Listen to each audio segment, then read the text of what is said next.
Good morning, everybody. Welcome back to the channel. It's a new week, and we are on our way off to Litchfield, Minnesota.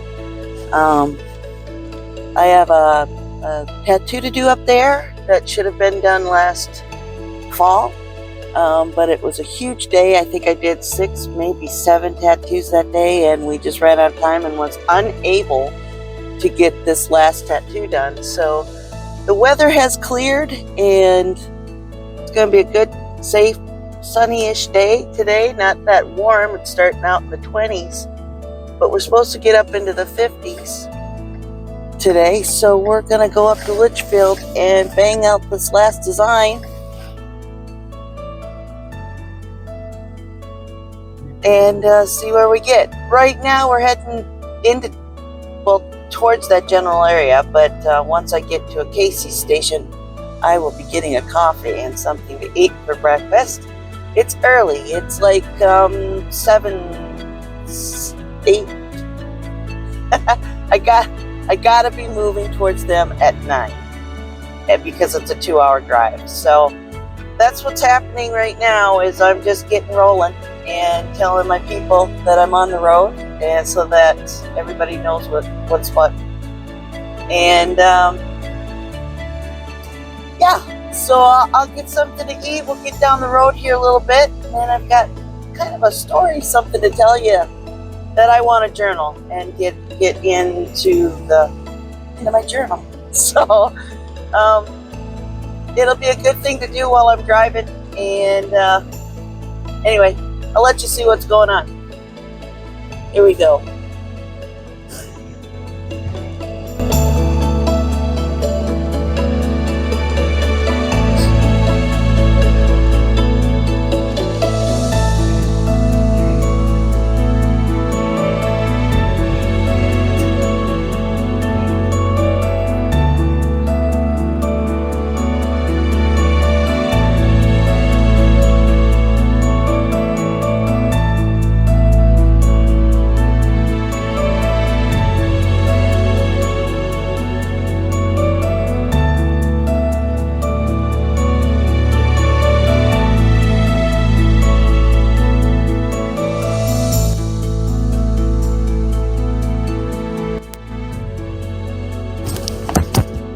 So like I said, everybody, we are coming into a little town that I am watching a house right outside in the country, and I'm going to stop here at this Casey's and get something to drink and something to eat, and then we will be on our way to Litchfield, Minnesota.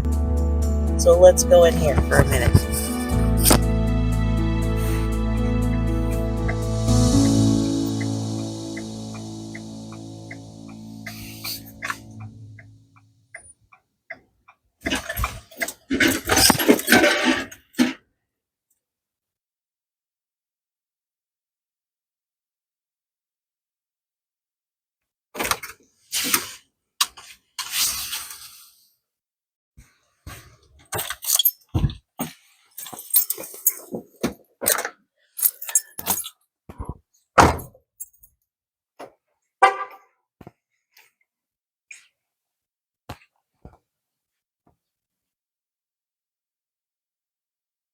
So yeah, this is the first time I'm walking into a grocery store with my mic on my hat, so we'll see what this is like.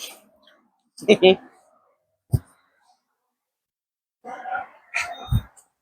morning. Morning. Hello. Hi.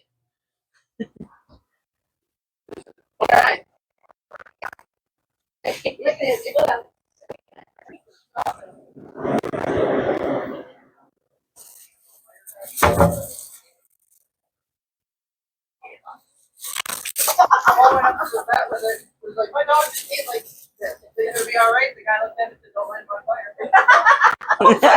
Oh no, that is a little more care than that. Huh? You're talking to Nellie about this. Yeah, a little more concerned than that. Like, I don't know if that just makes you feel better or worse. I think it's worse. I don't know if I'm bringing my next dog to you. Then like the next month, he ate his heart guard. He actually ate the whole package and everything. Casey's rewards. Yeah, I can put my phone number in. Or...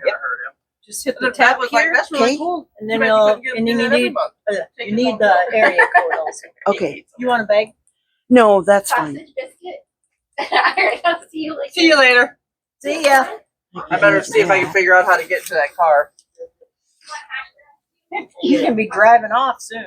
I know. He's such a goober. He really is. I've got an old English sheepdog. Do you? Yeah. So yeah, they take so over, don't they?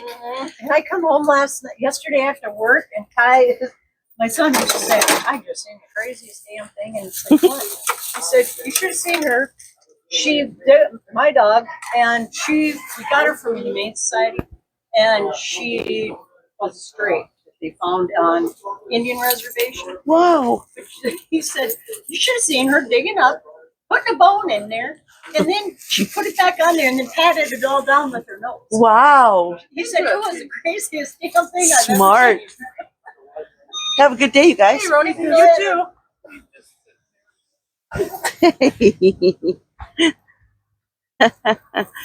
So those guys are all dog owners in there. They're all talking about their fur babies. That's what that conversation was all about. We got a pizza, breakfast pizza, and a couple donuts, a Coke, and a water. That's kind of how I roll. To be honest, that's how I roll when I am on the road moving around. So let's get the van turned back on. There we go. Silver. He's a rock star. All right. Let's get me settled in here. Ugh. Get the traveling directions up and rocking and rolling. Hey, everybody. I don't know if you can see me or not, or if I'm too close or whatever. Okay. Let's get the directions up. Find my appointment.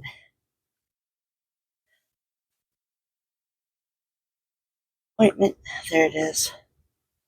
And find on map. So, we have 1 hour and 39 minutes to get where we're going. I will contact my client, tell her I'm rolling.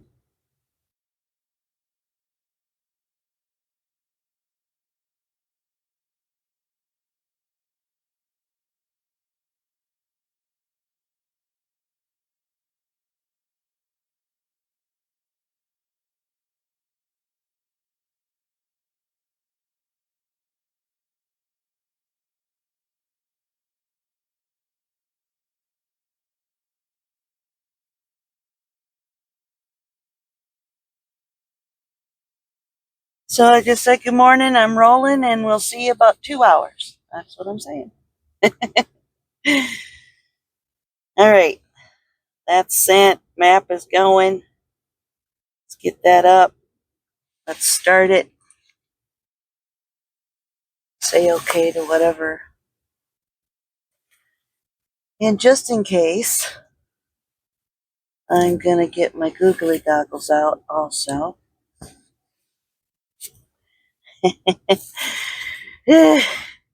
And turn you guys off for a minute. So, peace.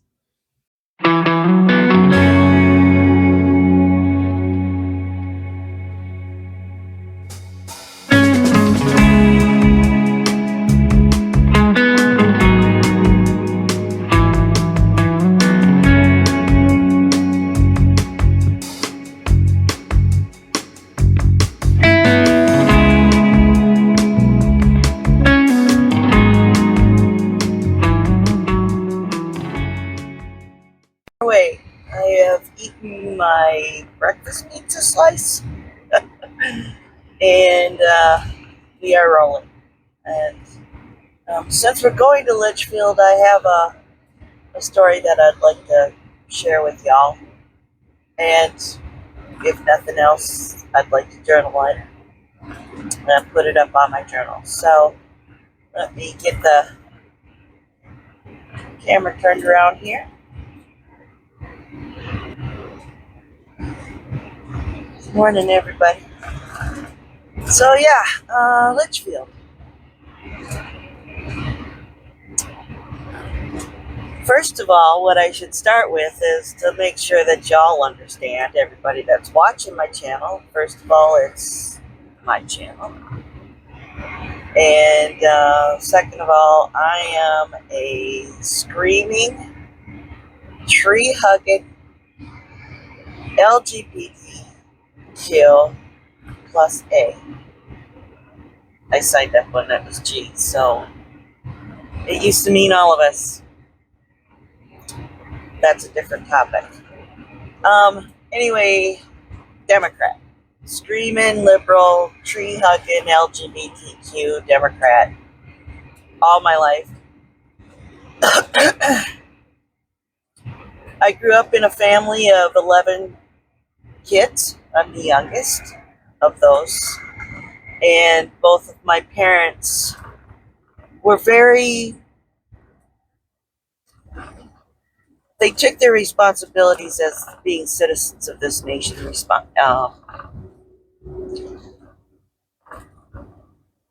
I'm going through a curve.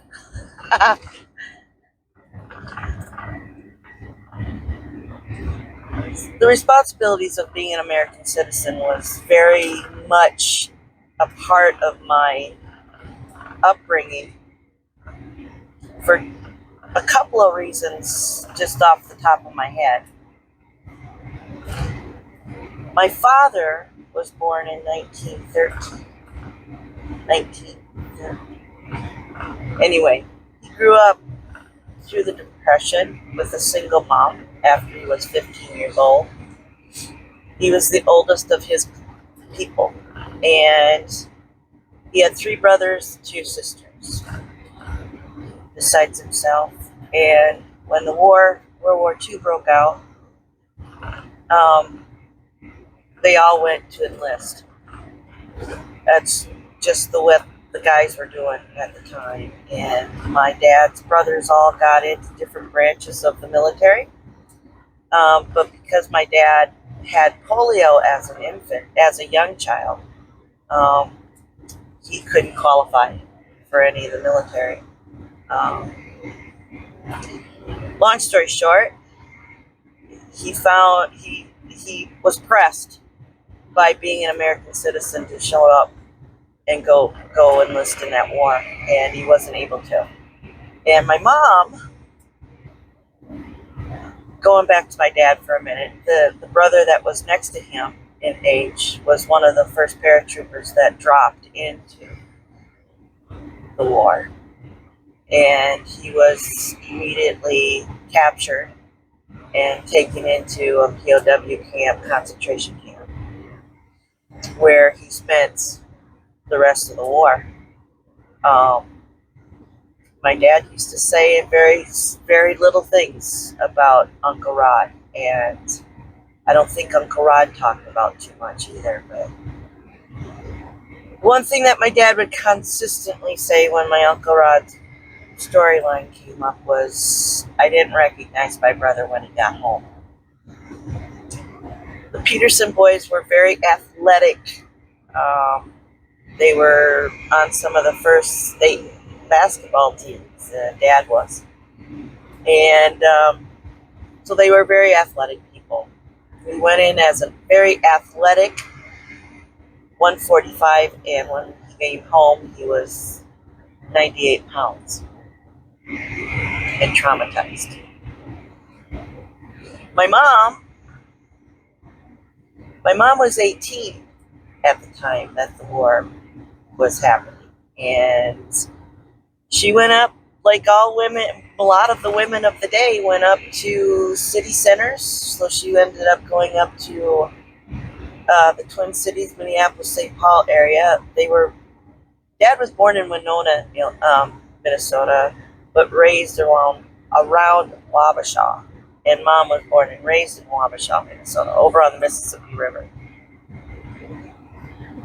So Mom naturally went up to the cities, and literally, as soon as I say this, if she was sitting here, she'd correct me, but I've always called her Rosie the Riveter, because she wasn't a riveter, but she was a bucker, and that's what she'd make sure that she told us, that I wasn't a riveter, I was a bucker. And what the bucker was on the other side of the rivet holding a big, I don't know, piece of rod, holding so that the hammer, the riveter on the other side can rivet.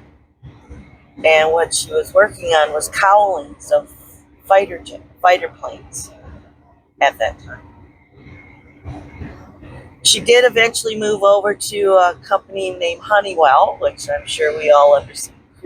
We know of that name. I hope the millennials do. We do, because Honeywell was very much involved in the digital age of the 80s and so forth. But at the time that my mom was working for them, they had changed their factories over to make parts for submarines. And she worked on the lenses of submarine periscopes. So my parents grew up in a day and an age where being a citizen, there was a responsibility of being a responsible citizen. And as young people, when they moved into my hometown after they met and got married, they moved into my hometown. And one of the things that my mom always a story that she always used to share with us, is that when her and Dad were driving into my hometown window, she said to him, what's our life's going to be like here? And he said to her, whatever we made them be. That led my mom and Dad on a path of being a part of a small town. And my dad became a county commissioner, and he was involved with handicap, disabled kids, and was very instrumental in services for them. And they were one couple of 12 couples that started the only golf course that's in Windham, Minnesota. And to play that course with my dad later on in my life was not only a gift, but a challenge. Because he knew everything about it. I mean, he knew which way the grass was planted on the 8th green. Why? Because him and so, and they split it up and they hand planted all of these things out there. So anyway, I digress. Because my main point is that my parents grew up in an age that they came from the greatest generation. And they grew up as kids with not much, but what they had was family and church, community, and a sense of national pride for their country. And that's who raised me. My dad was 50 when I was born. My mom was 38. So they're very well into their adult lives, and all of my other siblings were well into their lives. There's 6 years between me and my next sister. So definitely an oops, which the teenagers made sure I understood what that meant at a very young age. So be it.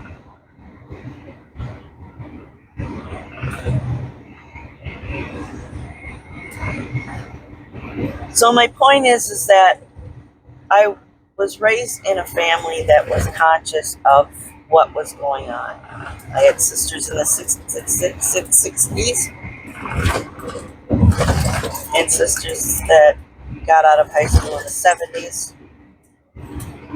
So I have a huge swath, a couple decades worth of what's going on here. And teenagers being aware and plugged in, and mom and dad being aware and being plugged in.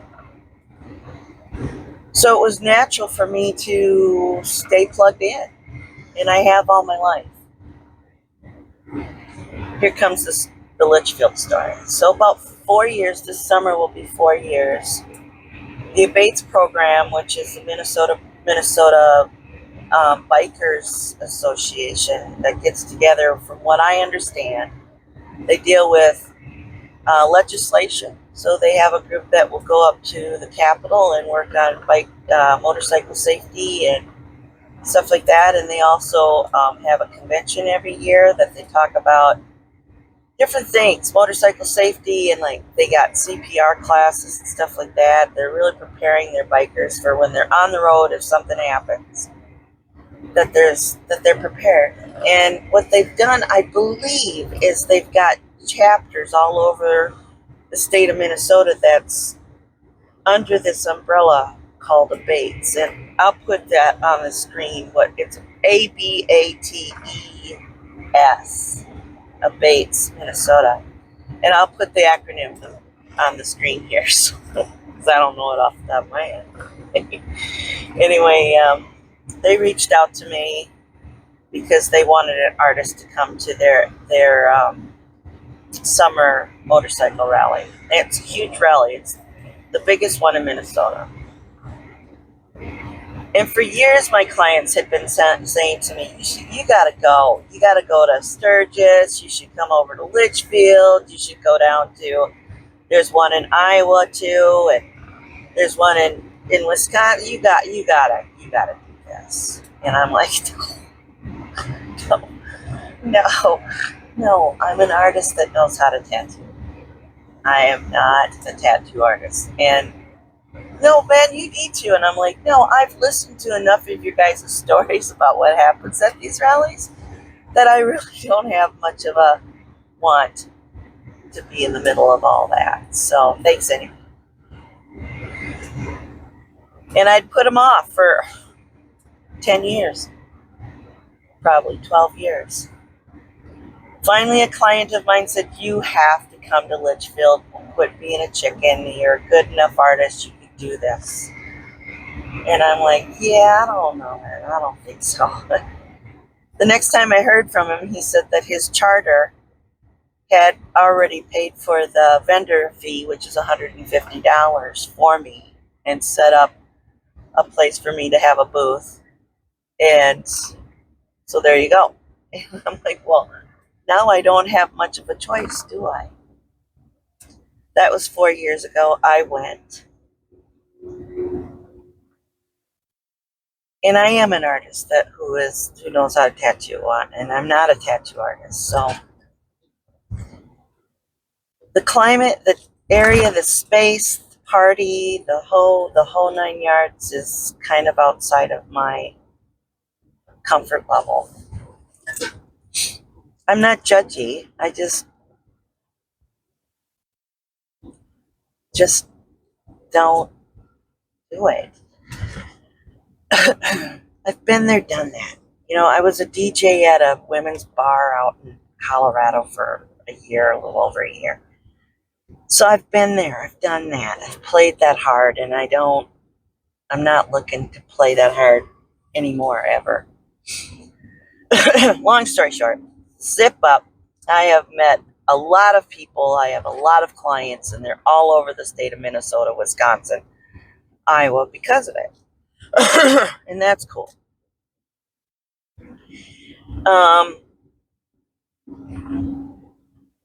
But you open yourself up for a lot of different kinds of people too when you do that. And that's where my story's going, if you haven't figured it out. So after this last election, last November 2024, and now that you guys know who I am at the heart of me, I was very disheartened by the results of the election. But being a citizen, an American citizen, if that's what the numbers show, then that's what's happening. But that doesn't mean that I have to be happy or quiet about it, or start saying things about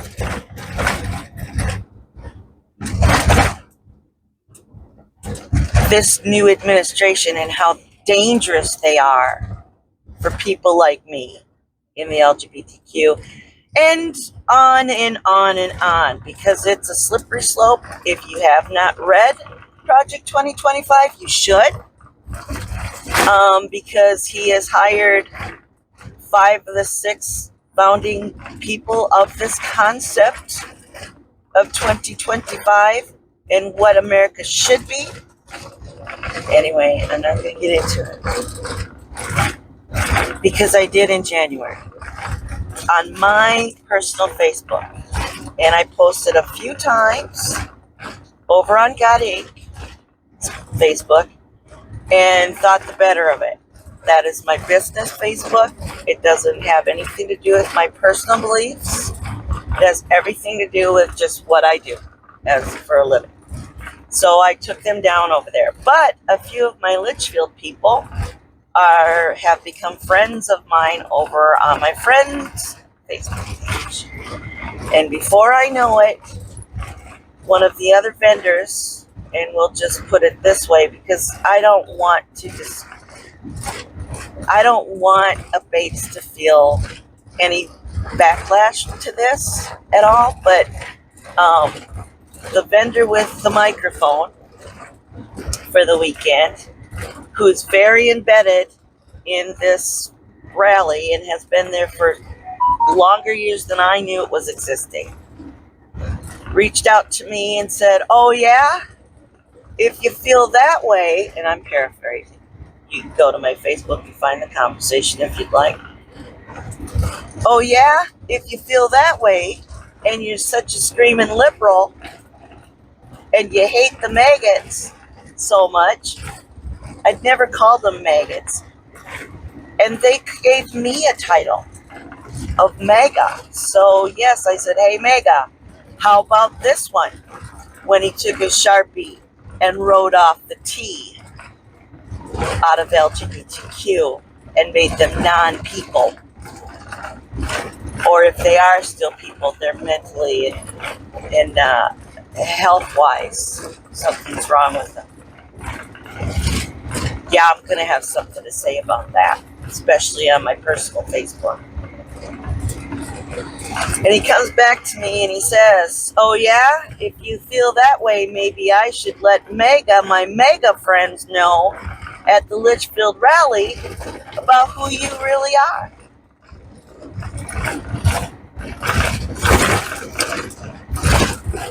So I came back to him and I said, "Well, you can do that if you'd like, but you're the one with the microphone and running all the music all weekend long. Pretty much has made my worth of coming there obsolete. I'm not going to pay $150 for a booth rental when the guy on the fairgrounds with the microphone is down talking me and discouraging business all weekend long." So I told him that in so many words, and that I would be reaching out to Bates and letting him know why I wasn't coming this year, and that I didn't feel that it was going to be worth my while to put out any money to come and be a part of that when the guy with the microphone is going to be playing politics and steering business away from my booth. And I got an immediate response going, "No, we don't care either one of your politics. Thank you, America. Thank you, America. But we will," and the president, I believe, is who she said was going to have a conversation with him. And I'm like, "That's fine, Deb, but I don't see it helping it." Traffic circle. Take the second exit and stay on Minnesota 4 North. So that is my map quest, people. We are coming into a roundabout, and I call her Nancy if I haven't done that on video yet. I've known a lot of smart Nancys, and there's another YouTube girl that calls the voice on MapQuest, Nancy, too. And as soon as I heard that, I'm like, she is smart like a Nancy. So she helps me navigate. I wouldn't be doing any of this without her. Exit the traffic circle onto Minnesota 4 North. Thank you, Nancy. Continue on Minnesota 4 North for 37 miles. 37 miles. Okay, let's wind this up here. So anyway, long story short, I am not going back to Litchfield, more than likely. Gonna get a very good feel today because some of the people that I am going to go work with and for today are some of his friends.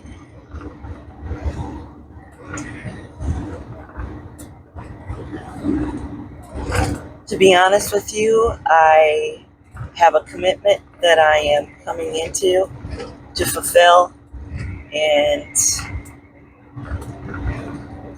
I will do that graciously and happily because that's who I am. But I think I'm done. I've gone from 1,298 people on Facebook to 1,265, which is fine. They can't take the fact that I am speaking my rightful rights. I am speaking what I believe or what I think is going on, and they can't take it. They don't want to hear it.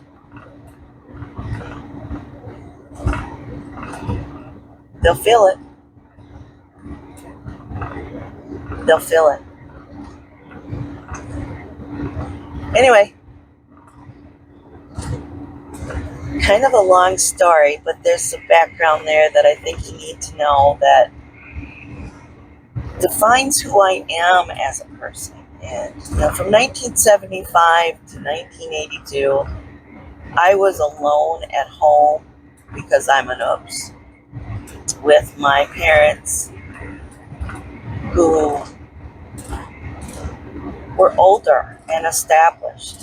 And I listened to their conversations. I asked them of my questions about what Walter Cronkite was talking about with nightly news, or what do you mean, Dad? What does that mean? And so I've been raised in a world of knowledge. And if you don't have knowledge, you should seek it and find it and make up your own minds. My dad, my mom, they liked the CBS Evening News. But that's all it was 30 minutes, an hour maybe, every night. Not 24/7. And not all these talking heads. And I have found myself watching C-SPAN and going to PBS News and all of that because I'm smart enough to listen to what the news is. Okay, I'm going to turn this around because we got a tractor coming up. I'm smart enough to know what the news, breaking news is. But we're on a curve here, so there is a car coming. And he's worried about me coming out. I won't. I'm going to get up over here over this hill over here, and we'll be able to see when we get around here safely. I'm fine. So anyway, that's the short story of Litchfield, you guys. I'm going to probably not say much more about that going forward. And we'll get safely around this farmer. I am surprised that he's even doing anything. But they probably got something to work from this first. What I'm talking about is some money in the bank that they can do this first season, but let all these tariffs hang on them long enough, and we're going to start losing our farmers, and 100-year-old farms are going to be lost to the highest bidder if we don't be careful. A lot of the farmers around here, though, they voted for this. And I think they're scared. I would be.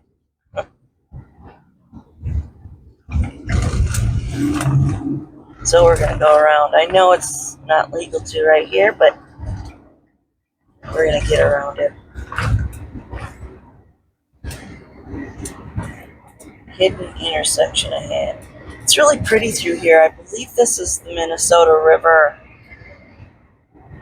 bluffy stuff now that we're getting into. So it's really pretty through here. Even though there's no leaves or anything like that, it's really super pretty. Look at this. Boom, huh? Boom.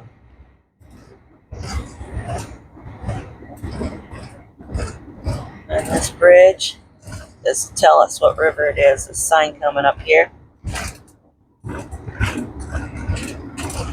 Minnesota River. You know, 4 years ago, 3 years ago, I didn't know Minnesota as well as I have started to. Now that I'm traveling it a lot more. So, anyway, onward and upward to Litchfield. I'm going to go in and do some work, maybe shoot some video while I'm working. We'll see.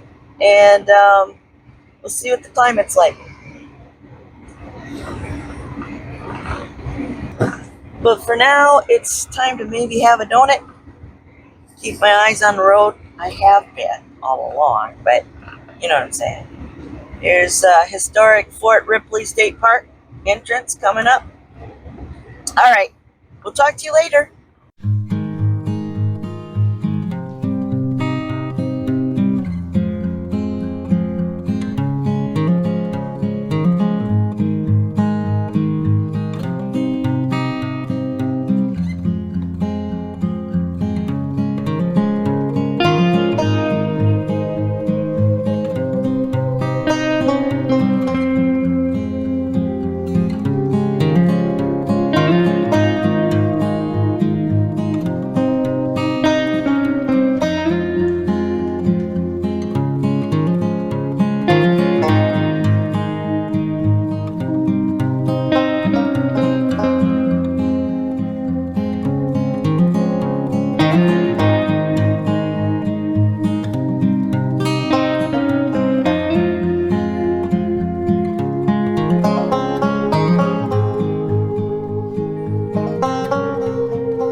Hey everybody. So yeah, I've been to Litchfield and back. So I went through Mankato and stopped by and picked up some burgers for Denise and I and went over and had some burgers with her. Sat and talked to her for a little while. It was good to see her again. We talk almost every day, text a lot. And so anyway, been to Litchfield and back, and I've been sitting here editing, looking at some of the footage from today. And then I'm okay with all of it. But it was a better day than I anticipated, and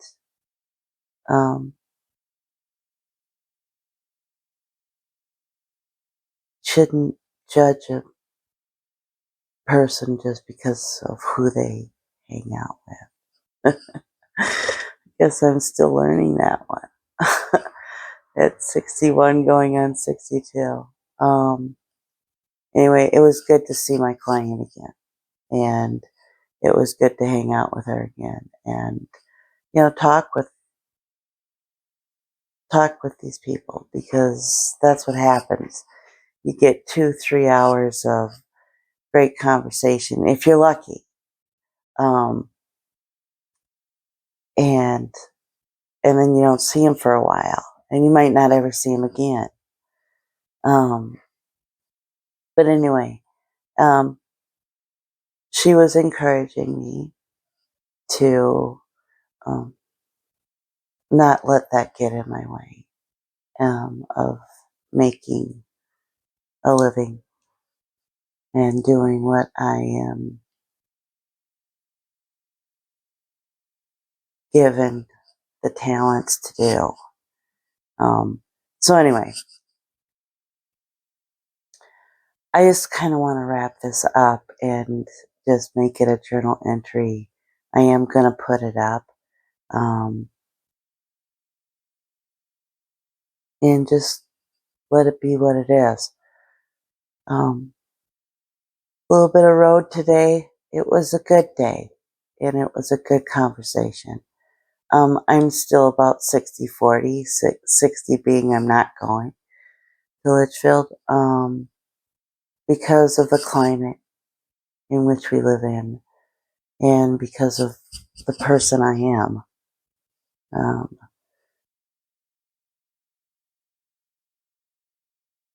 It's not that outwardly inviting to LGBTQ people.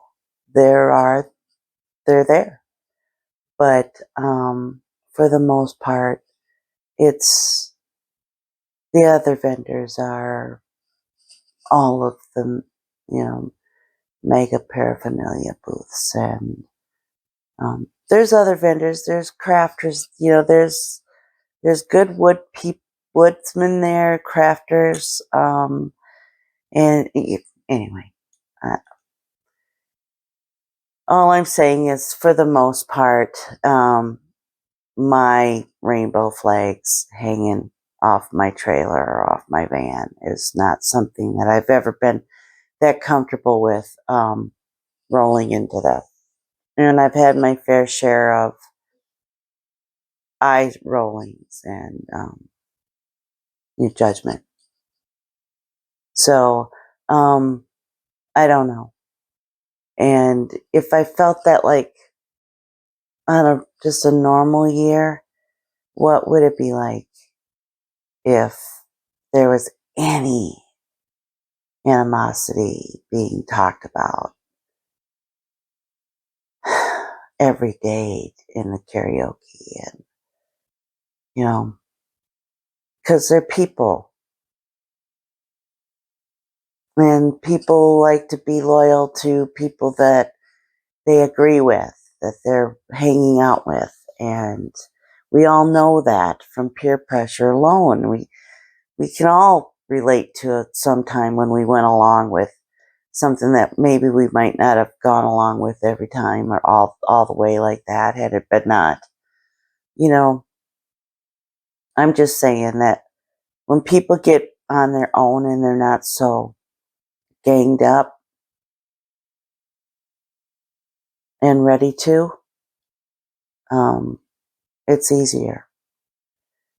So,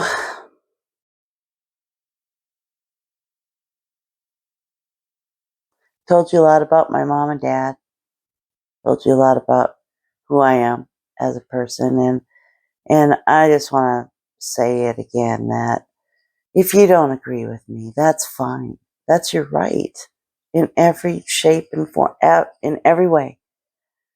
But if what you believe in trespasses on your neighbor,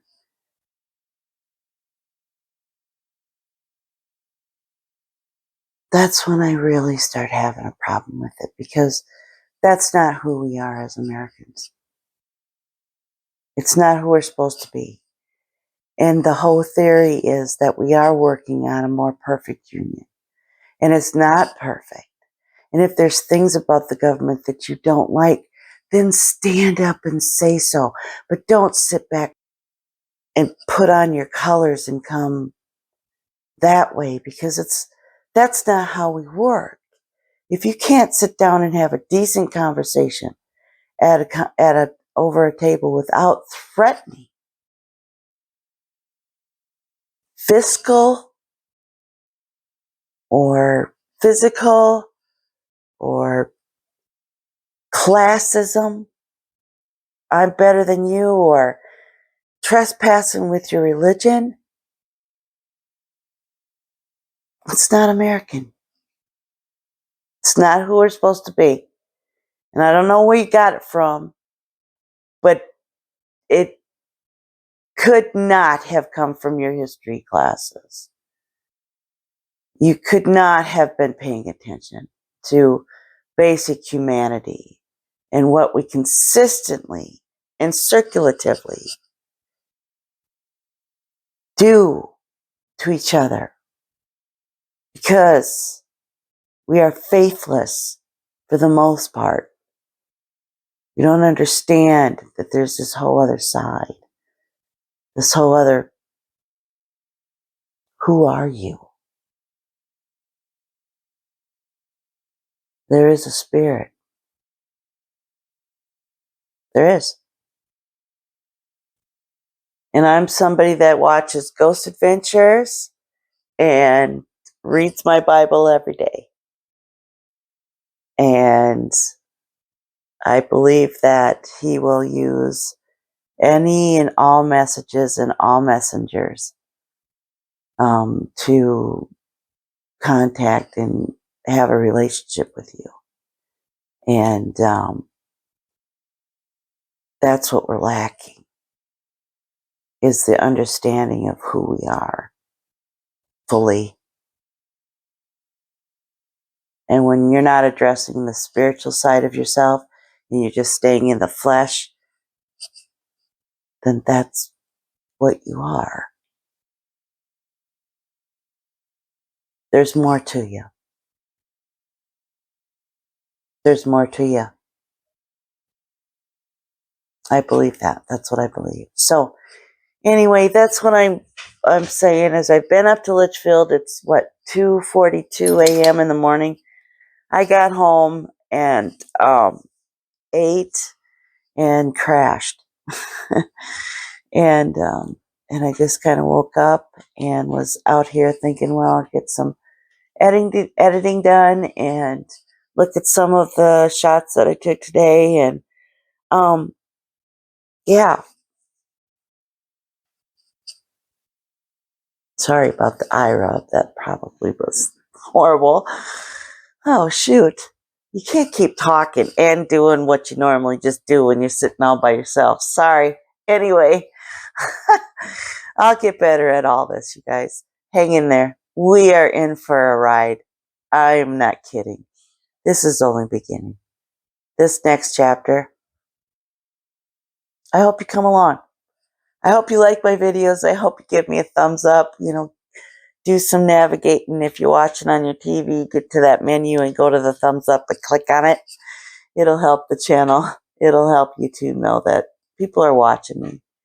And when it counts, it'll mean everything. So, anyway, till then, I'm just doing a journal and learning how to do this editing and taking some video and remembering to thank you guys and be gracious that you're even spending the time you are.